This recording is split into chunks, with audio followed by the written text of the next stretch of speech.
Bonjour Sandra Freeman. Bonjour Bruce Toussaint, bonjour à tous. Aujourd'hui c'est la journée mondiale de lutte contre le paludisme. Alors, on en profite pour parler d'une innovation très récente. C'est un savon contre le paludisme. Le Faso Soap, c'est une invention de deux étudiants africains, Mokhtar Dembélé et Gérard Nyankidiko.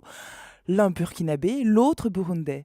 Leur but, repousser le parasite à l'origine du paludisme. Le paludisme, première cause mortelle en Afrique, serait, selon l'Organisation mondiale de la santé, responsable de la mort d'un enfant toutes les 30 secondes en Afrique.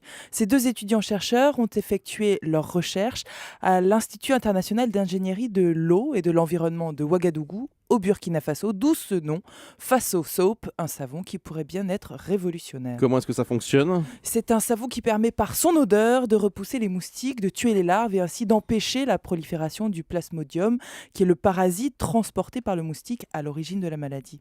Son secret de fabrication n'est pas entièrement dévoilé, mais le savon est constitué d'ingrédients originaires du Burkina Faso, karité, souci officinal, citronnelle, mais c'est plus qu'un simple répulsif à la citronnelle, il contient aussi un composant qui tue les larves et empêche leur prolifération dans les eaux stagnantes. L'idée là, c'est que ce savon soit utilisé par tout le monde en Afrique, même les communautés les plus pauvres, d'où le prix prévu, 300 francs CFA, soit environ 46 centimes d'euros. On sait que depuis une dizaine d'années environ, la lutte contre le paludisme a déjà fait baisser le taux de mortalité de 25% dans le monde. Là, on risque de franchir une étape de plus. Oui, sans doute, parce que ce savon peut être utilisé par tous, chaque jour, sans perturber les habitudes.